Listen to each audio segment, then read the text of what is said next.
Hello everybody, it's been a while. I apologize for this long break. I didn't intend to do such a long break in between these reviews. The last review that I did wasn't this one. This is what we're gonna review today. Still Cruisin from 1989. The last one was the 1989 and the last one, what did I say? Whatever. The last one that I reviewed was the 1985 Beach Boys self-titled album. And one of the reasons why it's been so long, I don't know, like a month or a month and a half maybe since the last review, is that I'm kind of lukewarm about this one. So I wasn't so excited about talking about it. And also there's a few factors. One is the springtime, which makes me always so busy because there's so much yard work to do, even though I live in an apartment building. But we have a few, or my parents have a few sort of summer houses or cottages, whatever you call those, that have, you know, large yards, and I help gardening them and stuff like that. So there's a lot of stuff to do in the springtime. But anyway, and I also quit my job of 3 years a month ago, which has kind of changed a lot in my life. I haven't found a new job yet, and you know, there was many reasons why I quit, but one of the reasons was that I had to use in that job my car and my camera gear, my super expensive camera gear that has been pain in the butt to, you know, purchase. You know, it's taken me my whole adult life to, you know, gain the money to buy my gear, and in that job I had to use my gear constantly. But the salary was very lackluster. I didn't gain anything. After working 3 years in that job and using my car and my gear weekly, I'm just, you know, barely making a living. So any given day my camera could have broken apart, you know, and then I would have been in huge issues. So I didn't want to do that anymore because I wasn't gaining anything into my account, you know, to upgrade my gear. But I did have to use that gear anyway in the job. But anyway, you are not here because of that. You don't care about that. So let's dive into the album now. Excuse me for that ramble, but I just wanted to get that out there.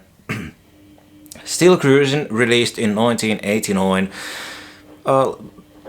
I apologize about my review also, because I'm not gonna be too positive about this one. I know some fans are actually super excited about this one and really love it. You know, I don't blame you guys if you're one of those people. I don't blame you. There is obviously some golden material on it, but one of my biggest issues with this album is the fact that it's not really an album.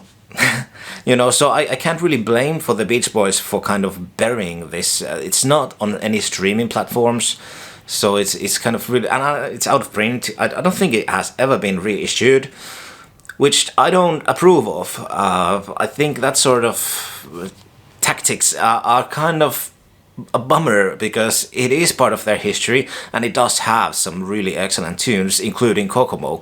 So it's kind of really strange that they have buried it, kind of like trying to rewrite history as if this album didn't happen. Kind of the same thing as with Summer in Paradise. And you know, I don't approve of that sort of politics. But still, it's not really an album, come on. It's an EP with just, you know, few 60s tunes added on it to pad it out and sell it as a LP, which is it's not an LP. It's not a real album. It's just an EP. Okay, so I just wanted to get that out there. Anyway, let's start off with talking a few words about the cover art. Not a fan of it at all. I mean, you know, I guess they're kind of trying to sell it as a greatest hits album once again, you know, a new Beach Boys release. I'm not sure if there is a version with any kind of inner sleeve, but I don't have any sort of inner sleeve with my copy. But it's a Capitol release, which is kind of cool, because they were briefly with Capitol in the 80s, and it has that sort of purple label. Nowhere near as cool as the old school rainbow label, but anyway. And obviously they would then come back to Capitol with That's Why God Made the Radio as well. So, very lackluster album cover. The back cover doesn't get any better. There's a little text here written by Del Porter about sort of the Beach Boys and the album and the movies that, well, let's get into it. Sort of the concept of this album is, or was, that all the tracks were supposed to be from movie soundtracks. At least that's what Mike has explained a lot of times. It doesn't really make sense because not all of the tracks are from movie soundtracks, so it makes it kind of an idea that was at some point, but then they sort of just weren't able to let go of it when Brian and Al and Mike too, with somewhere near Japan, started to bring to the table also songs that were not in a movie. So it's kind of a weird hodgepodge of an idea of an album, because you have these soundtrack tunes that were written for movies, like Kokomo wasn't really written for a movie, but Kokomo, Make It Big, I believe, was like written for the movie. And then you have I Get Around, Wouldn't It Be Nice, and California Girls at the end of this album, which obviously were not written for a movie, but were added because they were included in some films. There's not really much of a background for it. It's kind of the main reason for this happening is obviously the big success of the tune Kokomo, because the Kokomo song came out in, I believe, in 88. Was it 87? I think it was 88. I should have really checked that out. Anyway, it was included in the Cocktail movie, which is a terrible movie, by the way, by, I don't remember who directed it, but Tom Cruise plays in it. It was a huge hit. But the song Kokomo has been much more sort of, has stood the test of time much greater than the movie itself, the Cocktail movie. The Cocktail movie is not a good movie, but Kokomo is a great pop song. And anyway, it was a smash hit worldwide, and obviously that was a huge moment for them to capitalize on it. Brian came up with In My Car, and then Al had written a song called Island Girl. And then there's the Somewhere Near Japan song with written by John Phillips, Terry Melcher, Mike Love and Bruce Johnston, which is a great group effort and in my opinion the best song on the album.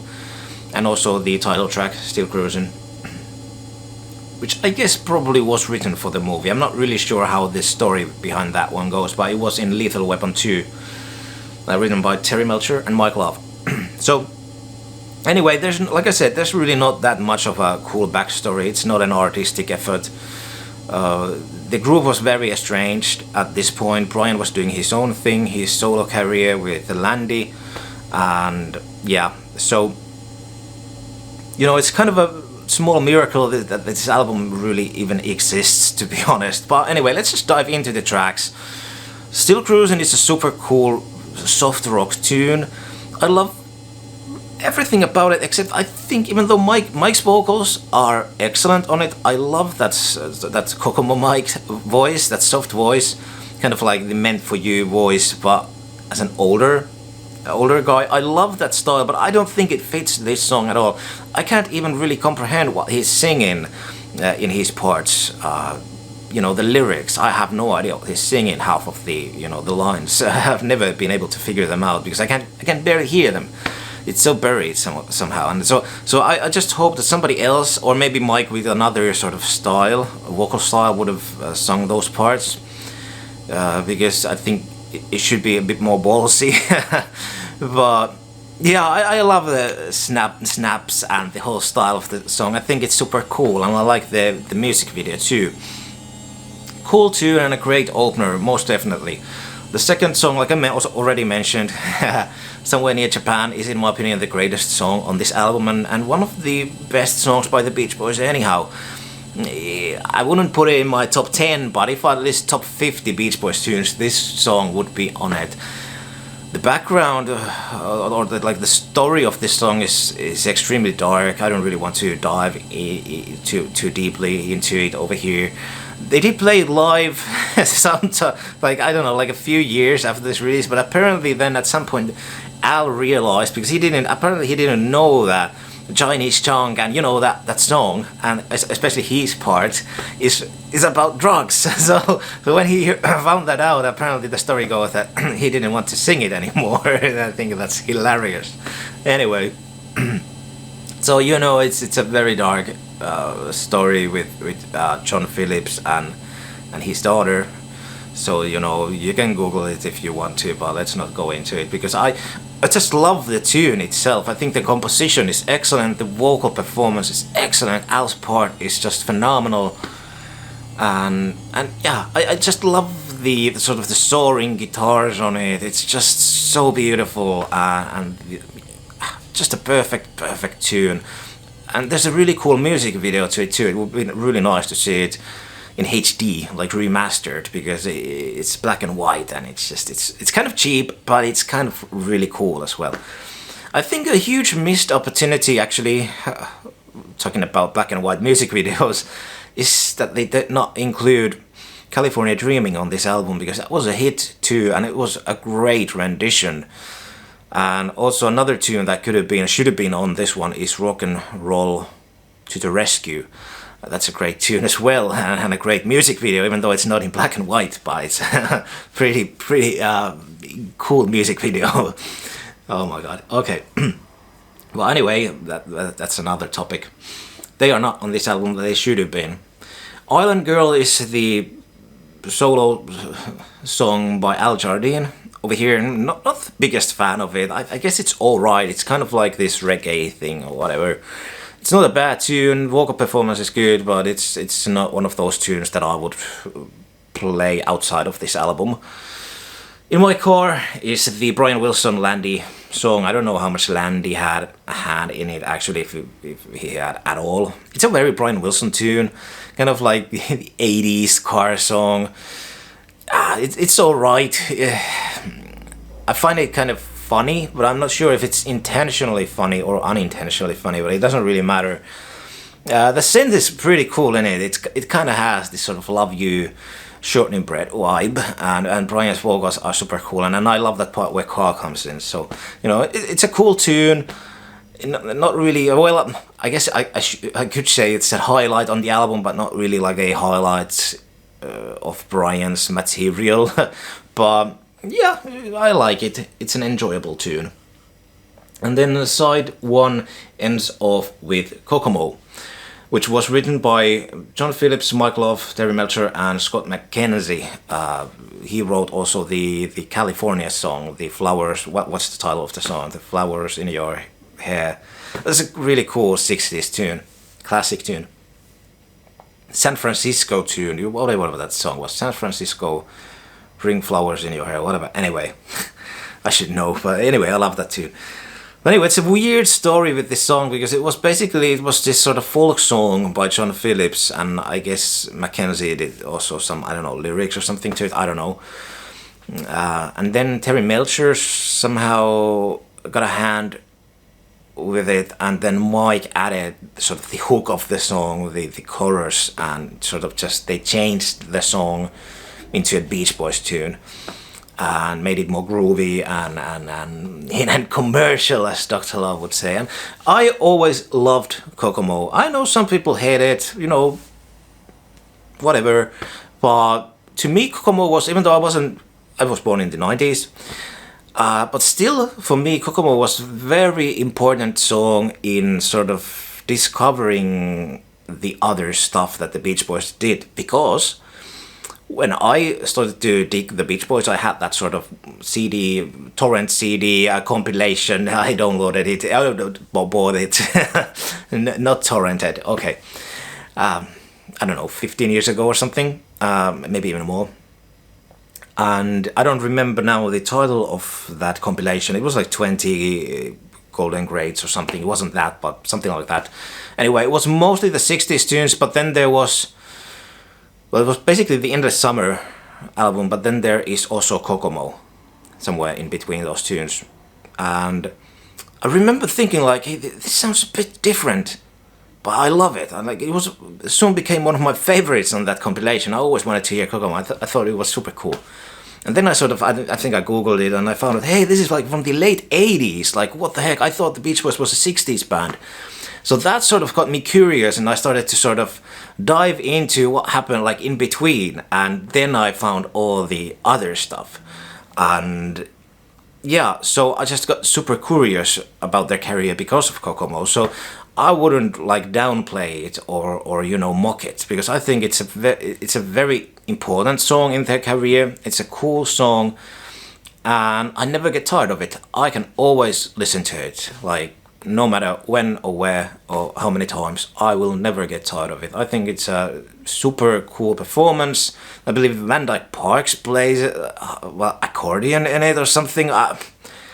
It's kind of interesting. Was it in Summer in Paradise sessions? I think he did some studio musician work on both. Well, correct me if I'm wrong. Anyway, kind of weird. And then there's some story that I think it was probably concerning Summer in Paradise anyway, that Mike was promising Van Dyke some sort of like payment for the travel expenses or something, but then he didn't pay for the travel. I don't know. I heard about that. It was hilarious. Anyway, that Van Dyke was kind of pissed off about that. He wasn't the train tickets or whatever, gasoline wasn't included. I don't know. So yeah, Kokomo, great tune. I would love to know what you think about it, because it's very mixed, the fan reactions to it. And I think probably older fans probably don't like it. I think it's kind of the touch of grey sort of thing, that the original fans probably are not as big of fans of this one as sort of the younger fans. Probably. I don't know. Anyway, side 2 then starts off with Wipeout, which is a, old surf rock tune, and it is a cover basically by the Fat Boys over here, with the Beach Boys doing background vocals or vocals, but I don't think there's actually Beach Boys on it. I think there's just Brian on vocals on it. I might be mistaken, but I think it's just Brian with the Fat Boys actually. And there's a really funny music video to it too. But the Fat Boys, I can really respect this idea, because the Fat Boys are, one of those original rap groups, very respected. Okay, so, and it wasn't really a thing in the 80s for, white rock and roll groups to do rap music, especially like collaborating with these OG rappers. So I can really respect this idea, but I just don't think it's a good tune.